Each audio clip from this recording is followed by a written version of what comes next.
Hello, my name is Natalie and welcome to my channel Knitting-a-GoGo, and today in this video I wanted to talk about a challenge I've set myself to knit this beautiful early 70s top from a magazine called Knit a Circle 106, I think is the issue. It says Autumn 1971, so this was designed in the 70s. I really liked the pattern on there. And also these really gorgeous puff sleeves, I don't know if you can see there. And I like the fact that it's also got this integrated choker on the neck here. And I thought it'd just be a really good top to be able to wear with a lot of different things, from skirts to trousers. I just thought it would be really versatile. Now, in the actual booklet, it says that it's knitted in a wool called, or yarn called, Patons Limelight crepe in 4-ply. And when I had a look at this particular yarn, there's a picture, a really cool picture in here actually, because it's also in a double knit weight as well, but this particular top is knitted in 4-ply. So on the actual instructions, it says that for the size I've wanted to knit, again, the limited sizes on this pattern, it's a 34, 36 and 38 and 40-inch bust sizes, so 4 sizes in total. And I wanted to knit the 34-inch bust size, and for that it says I would need a total of 12 lots of 25-gram balls of the Limelight in the 4-ply weight. So I decided to go online and have a look to see if I could source the original yarn, and I was really fortunate to have done that.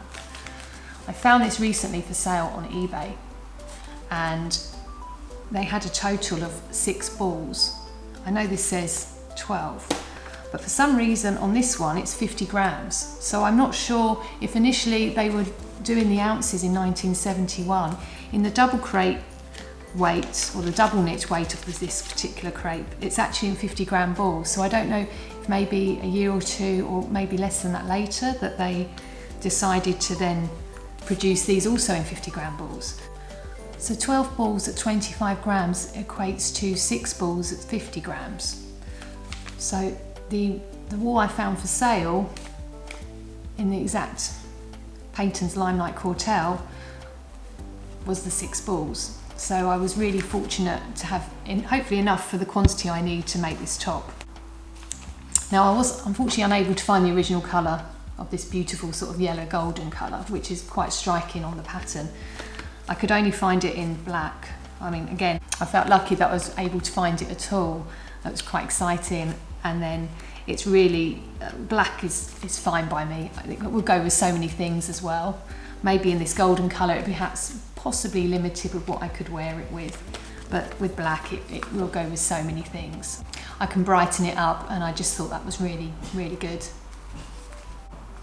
So initially I took a photocopy of the booklet, which is what I like to do when I'm knitting these vintage patterns, because normally I travel around with them in my bag, and I just don't want to ruin the original booklet. So, and also it means I can just highlight my notes and everything on there and just write everything I need to on the photocopy pattern, which is just for my personal use, rather than have to, I wouldn't want to mark the original pattern. I collect these and try and keep them as lovely as I can in the original condition I've received them in.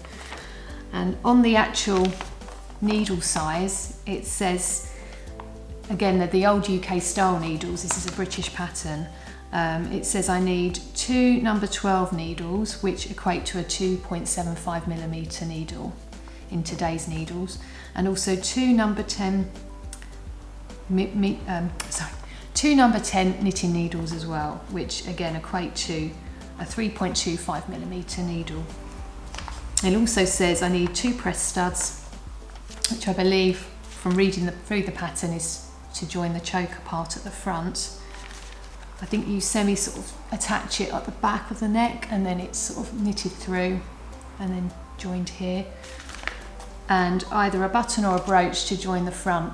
Now, I've not quite decided yet what's going to go on the front. I've possibly got something in my stash, maybe a button or maybe even a brooch, but I need to really assemble the actual top and then make a decision on what I'm going to put there.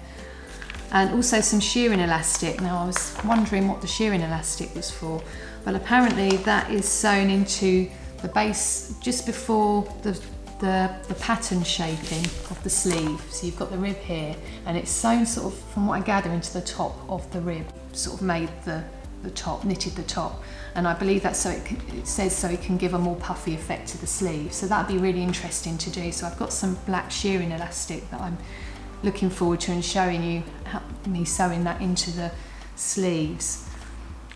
I'm using circular needles for this. This is just what I prefer to do.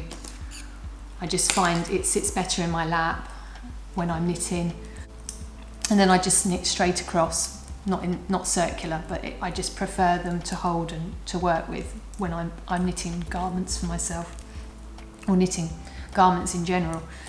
So I initially knitted a tension square, and on the tension square, over this particular pattern, it says it's 14 stitches and 18 rows to 2 inches or 5 centimetres on number 10 needles, which would be the 3.25 needles. So I did initially knit a tension square.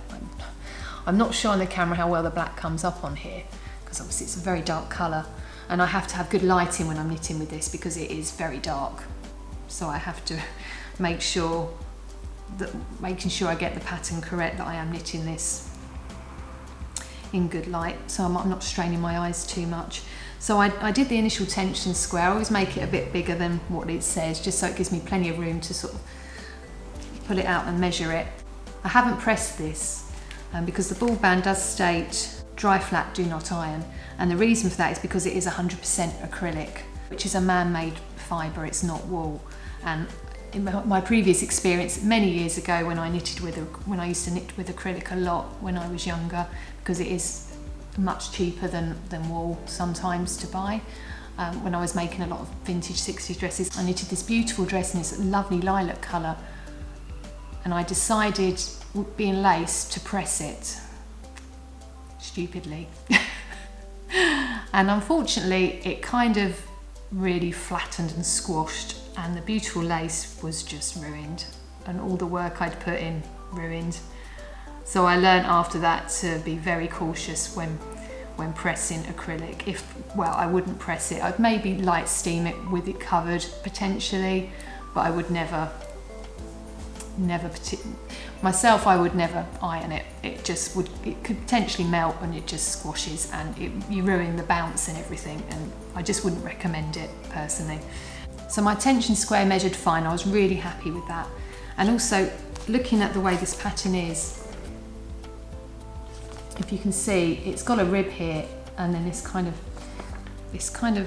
crisscrossy kind of pattern on here. So I figured it won't really need pressing anyway. Normally when you've got a rib and the type of fibre it is, it would just probably most likely sit there. Now this fibre is kind of got like, because it's cortel, it does have almost like a chain twist in the fibre. I'm not sure you can see there. It's not like a straight plied wool, it's got like a chain in it, so it kind of sits differently. And it's quite even, which is really good, and also helps with not needing to press it. It obviously doesn't feel like wool, it's not scratchy like some wools are. It is very smooth because it is a man-made fibre. It's also not as soft, it is quite rigid, but then I think for this particular top that's not a bad thing. I think it will wash up quite well and it will just sit well. And I'm really looking forward to seeing how it is when it's put together. Now with regards to this 2-week challenge I've been talking about, the date is currently Tuesday the 5th of September, and I'm planning on going away for a weekend around the Friday the 22nd of September. So I wanted to make this top in time for that, to potentially wear on this weekend away. I figured with the kind of wool it is, it shouldn't need ironing, which will be really good if I've got to put a lot of things in a case to go away with. The worst thing is when you go somewhere and then you need to potentially iron things that really crease. So I thought this would be a good top to travel with and wear. So I've got a little confession to make. I did actually make a start on this top on Saturday, which was the 2nd of September. Unfortunately, I couldn't film this with working full-time and everything. I couldn't actually sit down to film this before I actually made a start on the top at the weekend. I started knitting it around other things I was doing on Saturday, so I just didn't have time to physically sit down and film this video until now, on Tuesday, after work. So here's how the top's looking so far. Again, I'm not sure how well this shows up on camera, so I do apologise. But this is like the ribbon here, and then it goes into this kind of pattern and it stretches around. And I've sort of done a quick check around me, and it looks like it's going to fit fine. Like I said, it did knit true to the tension square, so hopefully it will be okay. So initially I knitted it on the smaller needles, on the rib part, which was the 2.75mm needles, and then I went into knitting on these larger needles, which is the 3.25mm needles, so it's still quite small because it's 4-ply.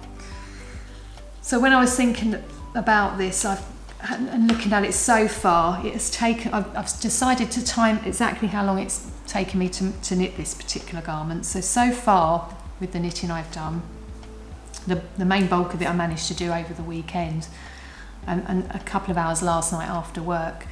So it's so far taken me 11.5 hours just to knit that part. And on this part I've knitted obviously the bottom, the rib, the main body part, and now I'm into the armhole shaping just here. So I've just started on that. Now, potential things holding me back from actually being able to make it in time for when I go away. The first being that obviously I have a full-time job, which is my embroidery business, where I sell kits at Knitting-a-GoGo. And because I have my own business, it's full-time and can actually take longer hours than perhaps a normal full-time job if you wasn't in your own business as well. So that's a reason that it's potentially going to hold me up from getting it knitted within the time scale and time frame. The other potential obstacle is the fact that it is 4-ply yarn, which is thinner. It's not a double knit, so it knits up slower. And also what I noticed when I'm knitting the actual main pattern part, I'm going to show a close-up of this so you can kind of see for yourselves how you knit it. So on the wrong side, you just kind of almost do a rib in effect, where you knit one and you purl 3 across the row. Knit 1, purl 3, knit 1, purl 3, which is, you know, fairly straightforward and simple. But to get this kind of effect, and like I said, I'm going to show you a close-up of me knitting that. So to knit this actual pattern on the right side, you purl the first stitch, and then the 3 stitches that were purled on the previous row, you knit those, and then you pass the second and third stitch back over the first stitch on the needle, and then you pop it back to your left needle, and then you knit into the front and purl into the same stitch, the 1 stitch, and then knit into it again. So you basically still keep your 3 stitches. So although it kind of builds up a bit higher, you're kind of doing twice as amount of work on that knitting. You're not just doing straightforward stocking stitch or straightforward rib where you just knit across and go, you know, you're having to look a bit more into it. And that's why I need good lighting to make sure when I'm doing that pattern part, I can really see it on this black yarn, which, like I said, can be a challenge when it's so dark if the lighting isn't brilliant. So the key thing is good lighting. So anyway, I'm going to crack on with it, and I just wanted to show you as well the cast on I do.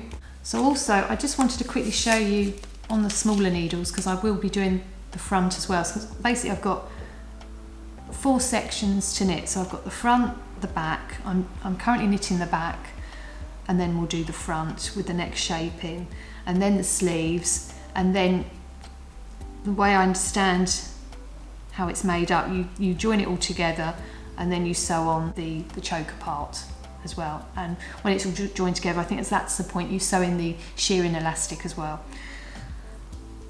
So they're all extra things I need to take into account, and like I said, at the moment I'm not entirely sure whether I will make it in time, so this is going to be a fun challenge to see. But because it's a rib at the bottom of the top, my ideal cast on, it doesn't give you a particular cast on to use. I just wanted to quickly show you here. So I just make a little slip stitch. And at the beginning of the pattern for my size, I need to cast on a total, with the 2.75mm needles, I need to cast on a total of 106 stitches. And what I like to personally use for a rib, when I'm doing a rib, is I like to use a cable cast on method. So by that I mean I pop my needle in to the first slip stitch on the needle, and then I bring that stitch back round, and then I've then got 2 stitches on the needle, and then using my right hand needle, I'm a right hand knitter by the way, so if you're left handed this will probably be slightly different for you, but then I pop the needle through between those stitches,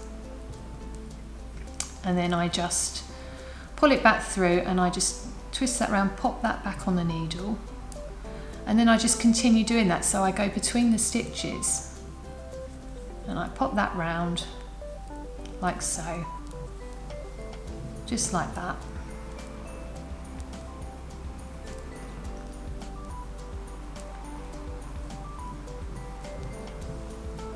And I just continue to pop that round my needle, so I pop them through the stitches, and you just continue like that until you have the desired amount that you need on there, and it just gives a nice firm stretchy edging. So I don't know if you can see on here, so this is the right side of the knitting. It gives this firm kind of stretchy rib on here. Now interestingly enough, when this is actually the wrong side of the cast on edge on here, that's the right side here. Again, I'm not sure with the black you can see that, so I do apologise if it's not that clear. So basically with the pattern, you basically have a slight increase on the ribs. So basically to get it to the stitches you need for the actual main pattern part, you have to do a make one every so many stitches. So now I'm going to carry on and do some more knitting of this. I'm hoping by this evening I would have finished the back part, so I'll see how I get on. So I look forward to sharing my progress with you.